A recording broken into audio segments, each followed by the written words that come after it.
Hello friends, welcome to my YouTube channel. നവജാത ശിശുക്കളിൽ ജന്മന കണ്ടുവരുന്ന ഹൃദ്രോഗ വൈകല്യങ്ങളിൽ ചിലത് വളരെ ഗുരുതരമാണ്. അത് അവരിൽ ഒരു പ്രധാന മരണ കാരണം കൂടിയാണ്. ഇത് എങ്ങനെ നമുക്ക് നേരത്തെ കണ്ടുപിടിക്കാം, അല്ലെങ്കിൽ നേരത്തെ കണ്ടുപിടിച്ച് ചികിത്സിച്ചാൽ ഒരു പരിധിവരെ മരണനിരക്ക് നമുക്ക് കുറയ്ക്കാൻ പറ്റും. എങ്ങനെ നമുക്കിത് കണ്ടുപിടിക്കാം, അല്ലെങ്കിൽ എന്തൊക്കെ കാര്യങ്ങൾ ശ്രദ്ധിക്കണം എന്നതൊക്കെയാണ് എൻ്റെ ഇന്നത്തെ ഈ വീഡിയോയിലൂടെ നിങ്ങൾക്കായി ഞാൻ ഷെയർ ചെയ്യുന്നത്. അതിനു മുമ്പ് എൻ്റെ ഈ ചാനൽ ആദ്യമായിട്ട് കാണുന്ന കൂട്ടുകാർ ഒന്ന് സബ്സ്ക്രൈബ് ചെയ്ത് സപ്പോർട്ട് ചെയ്യാൻ മറക്കല്ലേ. നല്ലൊരു ശതമാനം ഗുരുതരമായ ഹാർട്ടിൻ്റെ അസുഖങ്ങളും നമുക്ക് ഗർഭാവസ്ഥയിൽ തന്നെ തിരിച്ചറിയാൻ പറ്റും. ഫീറ്റൽ എക്കോ കാർഡിയോഗ്രാഫി എന്ന ടെസ്റ്റിലൂടെയാണ് ഇത് അറിയാൻ പറ്റുന്നത്. ഒരു 18 ആഴ്ചയ്ക്കും 20 ആഴ്ചയ്ക്കും ഇടയ്ക്കാണ് നമ്മൾ പ്രഗ്നൻസിയിൽ ഈ ഫീറ്റൽ എക്കോ കാർഡിയോഗ്രാഫി ടെസ്റ്റ് ചെയ്യുന്നത്. എല്ലാവരിലും ചെയ്യാറുണ്ടോ എന്ന് ചോദിച്ചാൽ എല്ലാവരിലും ചെയ്യേണ്ട ആവശ്യമില്ല. പിന്നെ ഒരു ഗ്രൂപ്പ് ഓഫ് ഹൈ റിസ്ക് ആയിട്ടുള്ള കാറ്റഗറിയിലുള്ള പ്രഗ്നൻസി ലേഡീസിനാണ് ഈ ഫീറ്റൽ എക്കോ കാർഡിയോഗ്രാഫി ടെസ്റ്റ് ചെയ്യേണ്ടതായിട്ട് വരുന്നത്. അതായത് പ്രഗ്നൻസിക്ക് മുമ്പ് തന്നെ ഡയബറ്റിക്സ് ഉണ്ടെങ്കിൽ, പിന്നെ ചില മരുന്നുകൾ തുടർച്ചയായിട്ട് കഴിച്ചുകൊണ്ടിരിക്കുന്നവരാണെങ്കിൽ, അതുമല്ലെങ്കിൽ ഫാമിലിയിൽ ആർക്കെങ്കിലും, അത്രയും ക്ലോസ് ആയ അച്ഛനോ അമ്മയ്ക്കോ കൂടപ്പിറപ്പുകൾക്കോ ആർക്കെങ്കിലും ഹൃദ്രോഗമുണ്ടെങ്കിൽ ആ ലേഡിയെ തീർച്ചയായിട്ടും ഫെറ്റൽ എക്കോ കാർഡിയോഗ്രാഫിക്ക് വിധേയമാക്കേണ്ടതുണ്ട്. നമ്മൾക്കിതിനെ പറ്റിയിട്ട് അറിയില്ല. അപ്പം പ്രസവിച്ച് കഴിഞ്ഞ് 1-2 ദിവസങ്ങളിലായിരിക്കും കുഞ്ഞുങ്ങളിൽ ഈ അപായ സൂചനകൾ കാണിക്കുക. അപ്പോൾ എന്തൊക്കെയാണ് ഇവരിൽ കാണുന്ന അപായ സൂചനകൾ, അല്ലെങ്കിൽ എന്ത് കണ്ടാലാണ് നമ്മൾ ഇവരെ കൂടുതലായിട്ടും ശ്രദ്ധിക്കേണ്ടത്? ഹാർട്ടിൻ്റെ ഭാഗത്ത് നോക്കുമ്പോൾ കുഞ്ഞുങ്ങളിൽ ഉടനെ കാണുന്ന നീലനിറമല്ല, കൈക്കും കാലിനും ഒക്കെ ഒരു നീലനിറം ജനിച്ച ഉടനെ കാണും. അത് കണ്ടു കഴിഞ്ഞാൽ ഉടനെ ഹാർട്ട് ഡിസീസ് ആണെന്ന് വിചാരിക്കരുത്.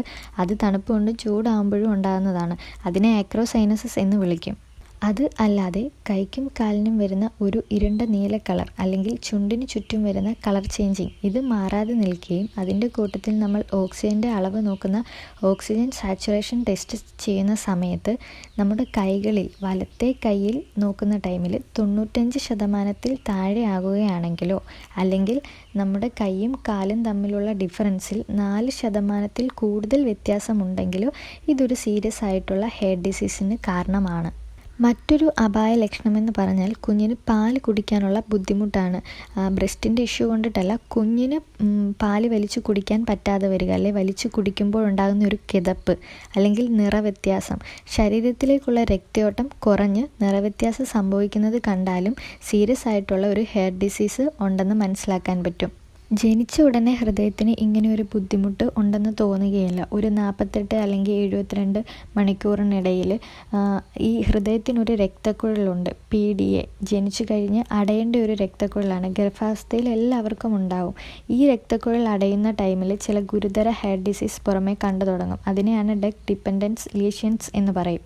ചിലർ പറയും ജനിച്ച ഉടനെ കുഞ്ഞിന് കുഴപ്പമൊന്നും ഉണ്ടായിരുന്നില്ല, അല്ലെ 2 ദിവസം കഴിഞ്ഞിട്ട് ഡിസ്ചാർജായി വീട്ടിൽ ചെന്നതിന് ശേഷമാണ് ബുദ്ധിമുട്ടുകൾ കണ്ടു തുടങ്ങിയത് എന്ന് പറയാറുണ്ട്. ജനിച്ച ഉടനെ കുഞ്ഞിന് ലക്ഷണങ്ങളൊന്നും കാണിക്കുന്നില്ലെങ്കിലും 2-3 ദിവസം കഴിയുമ്പോഴാണ് ഗുരുതരമായ അസുഖത്തിലേക്ക് പോവുകയും മരണം വരെ സംഭവിക്കാനുള്ള സാധ്യതയും കണ്ടുവരുന്നുണ്ട്. ഒരു പരിധിവരെ ഓക്സിജൻ സാച്ചുറേഷൻ മോണിറ്ററിംഗ് ടെസ്റ്റ് നടത്തുന്നതിലൂടെ, അല്ലെങ്കിൽ പ്രസവിച്ച് 24 മണിക്കൂറിനകം ഓക്സിജൻ്റെ അളവ് നോക്കുന്നത് കൊണ്ട് നമുക്ക് ഈ ഒരു അസുഖം വളരെ പെട്ടെന്ന് തന്നെ കണ്ടുപിടിക്കാൻ പറ്റും. പിന്നത്തെ സാഹചര്യത്തിൽ കുഞ്ഞിനോട് വളരെ ക്ലോസ് ആയിട്ട് നിൽക്കുന്നത്, അതിപ്പോൾ അച്ഛനാവാം അമ്മയാവാം, കുഞ്ഞുങ്ങളെ നോക്കുന്ന ആരുമായിക്കോട്ടെ, അല്ലെങ്കിൽ ചിലപ്പോൾ പുറത്തുനിന്ന് കുഞ്ഞിനെ കുളിപ്പിക്കാൻ വരുന്നത് അവർക്കായിരിക്കും കുഞ്ഞിൻ്റെ ഈ ലക്ഷണങ്ങൾ പെട്ടെന്ന് കണ്ടിട്ട് മനസ്സിലാവുന്നത്. അപ്പോൾ അങ്ങനെയുള്ള സാഹചര്യത്തിൽ അവർക്ക് ഇപ്പം നീല നിറം കാണുകയോ, അല്ലെങ്കിൽ ഒരു കളർ ചേഞ്ചിങ് ഉണ്ടാകുമ്പോഴോ, അല്ലെങ്കിൽ കുഞ്ഞ് പാല് നന്നായിട്ട് വലിച്ചു കുടിക്കാതെ വരുന്ന ആ ഒരു സാഹചര്യത്തിലോ ഒരു പീഡിയാട്രിക്കിനെ കണ്ട് കൺഫേം ചെയ്യുന്നത് നന്നായിരിക്കും. പിന്നീട് എല്ലാവരും പൊതുവെ പറയുന്ന ഒരു കാര്യമാണ് ഹാർട്ടിൽ ഒരു മർമർ കേൾക്കുന്നു എന്നുള്ളത്. ഹാർട്ടിൻ്റെ ഇടിപ്പിൻ്റെ കൂട്ടത്തിൽ ഒരു ശബ്ദ വ്യത്യാസം ഉണ്ടാകുന്നതിനെയാണ് മർമർ എന്ന് പറയുന്നത്. സാധാരണ കുട്ടികളിൽ ഒരു പ്രശ്നവും ഇല്ല എന്ന് കാണിക്കുന്ന ഒരു ലക്ഷണമാണിത്. പക്ഷേ വളരെ ഗുരുതരമായ പല അസുഖങ്ങൾക്കും വളരെ സൈലൻ്റ് ആയിരിക്കും, ഒരു ബുദ്ധിമുട്ടും കാണിക്കില്ല. ഡോക്ടർ പരിശോധിച്ചാൽ മാത്രമേ എന്തെങ്കിലും ഒരു അസുഖം ഉണ്ട് എന്നറിയാൻ പറ്റുകയുള്ളൂ. മേജറായിട്ടുള്ള പ്രശ്നങ്ങളായി നമ്മൾ കരുതേണ്ടത് ഒന്ന് നീലനിറം, സൈനോസിസ്, അല്ലെങ്കിൽ പാല് കുടിക്കാനുള്ള ബുദ്ധിമുട്ട്, കിതപ്പ്, വലിച്ചു കുടിക്കേണ്ടി വരുന്ന ഒരു അവസ്ഥ, ശ്വാസമുട്ടൽ, പിന്നെ രക്തയോട്ടം കുറയുന്നത് കൊണ്ടിട്ടുണ്ടാകുന്ന വിളർച്ച. ഇതൊക്കെ വളരെ സീരിയസ് ആയിട്ടുള്ള അസുഖങ്ങളുടെ ലക്ഷണങ്ങളാണ്. ഇങ്ങനത്തെ ബുദ്ധിമുട്ടുകൾ ഉണ്ടാകുന്ന കുഞ്ഞുങ്ങളെ എത്രയും പെട്ടെന്ന് തന്നെ ഹാർട്ടിൻ്റെ കാണിക്കുന്ന ഡോക്ടേഴ്സ് കാണും, അവരെ കാണിക്കുകയും ആ രോഗം കണ്ടുപിടിക്കുക അല്ലെങ്കിൽ കണ്ടുപിടിച്ചതാണെങ്കിൽ അതിന് എത്രയും വേഗം ട്രീറ്റ്മെൻറ്റ് കൊടുക്കുകയും ചെയ്യാൻ ശ്രമിക്കുക. കാരണം വളരെ പെട്ടെന്ന് തന്നെ മാറ്റിയെടുക്കാൻ പറ്റുന്നതാണെങ്കിൽ 1-2 സർജറി കൊണ്ടിട്ടൊക്കെ മാറ്റിയെടുക്കാൻ പറ്റും. ചിലത് മുഴുവനായിട്ടും മാറ്റാൻ പറ്റും, ചിലത് പാലിയേറ്റീവ്സ് അതായത് ഘട്ടം ഘട്ടമായിട്ട് മാത്രമേ മാറ്റിയെടുക്കാൻ പറ്റുകയുള്ളൂ.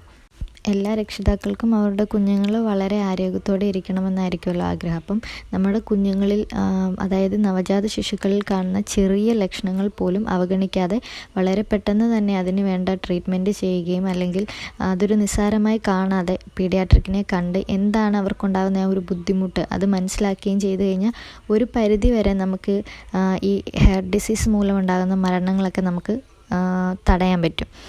അപ്പം എൻ്റെ ഈ വീഡിയോ ഉപകാരപ്രദമായെങ്കിൽ നിങ്ങൾ മറ്റുള്ളവരിലേക്കും കൂടിയിട്ടൊന്ന് ഷെയർ ചെയ്ത് കൊടുക്കുക. പുതിയൊരു വീഡിയോയുമായി വീണ്ടും കാണാം. ബൈ.